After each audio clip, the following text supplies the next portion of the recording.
Meat bicycle! Hello everybody, welcome back to another Ultimate Easter Eggs and Secrets Guide here on Borderlands Universe.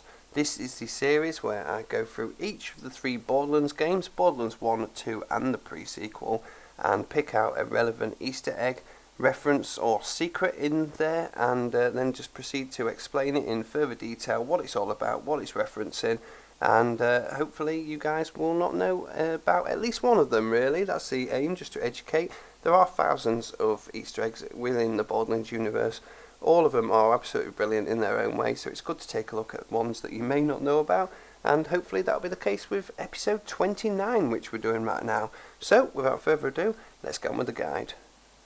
Okay, well, starting off in Borderlands 1 then, we'll be starting with quite a obvious one really, but in the secret army of General Knox, as you head out of T-Bone Junction to the left hand side, we'll say, heading towards the sunken sea, you can come down this ramp here during a certain mission and run into this guy right here who is Motorhead. Basically it's Sledge from the original game, who's been brought back by mad midget scientists.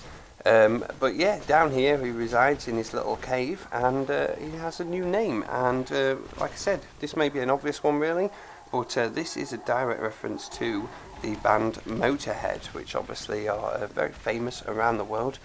Probably the most famous song I'd say would be Ace of Spades. Nearly everyone must have heard of Ace of Spades. Well, this is who this guy is referencing. So nice and simple, starting off in Borderlands 1 with a Motorhead Easter egg. So, moving on to Borderlands 2 then, we are going to be looking at the red text of a unique weapon, the most annoying weapon in the game that doesn't shut its mouth every time you fire it, which is of course the Morning Star. Now if you look at the red text, it says a rose by any other name. Now this is a reference to William Shakespeare's famous play Romeo and Juliet, in which the quote is actually, a rose by any other name would smell as sweet, which is said by Juliet, who argues that the names of things don't matter, only what things are. So I'll put a little picture up on the screen as well for you guys just to see the quote in reference, but yeah, basically this is just a simple reference to Romeo and Juliet in a little quote by Juliet herself. Now onto the pre-sequel. So, for the Easter egg into Borderlands pre-sequel, you want to come to Outlands Canyon, and we're going to be looking at a little side mission called Boom Shakalaka, where you've got to start off by finding a ball, bringing it back, and then watching Dunks Watson attempt to score a really high slam dunk. He gets pulled out into the atmosphere, and that is it for that. Hand the mission in, and then you'll be given a mission called Space Slam, where you've got to slam the hoop, and basically a little extra side mission which is while on fire. Now what this is referencing is the 2010 game by EA Sports called NBA Jam, which is a series of basketball games basically.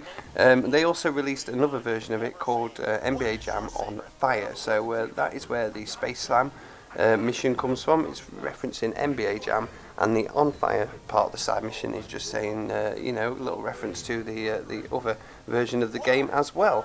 And basically in them games, if you do a really high slam dunk through the basketball hoop, there will be a little image on the screen of some fire as well as you put it through the hoop. So that's probably what that is referencing right there. So NBA Jam for the pre-sequel, that is the Easter egg for today.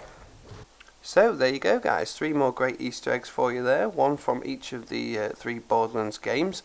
Obviously we started off in Borderlands 1 with Motorhead, the boss, who is also named after the famous band. Then we went to Borderlands 2 and looked at the red text on the Morning Star sniper rifle, which was obviously referencing a quote from Juliet, from Romeo and Juliet. And then finally headed to the pre-sequel to do a little challenge, a little side mission to have a go at slamming a ball through a hoop on fire, which is obviously a reference to the NBA Jam games by EA Sports. So, really hope you've enjoyed those 3 Easter eggs right there. Hopefully one of them you didn't know about, and if you did know about them, maybe check out some of the previous Easter egg and secrets guides. Link to the playlist is in the description. Hopefully there's some in there that you won't know anything about.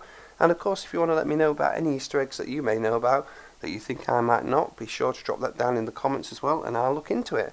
But for now, that was Ultimate Easter Egg and Secrets Guides, part 29. Thank you guys for watching, and I'll see you in the next one.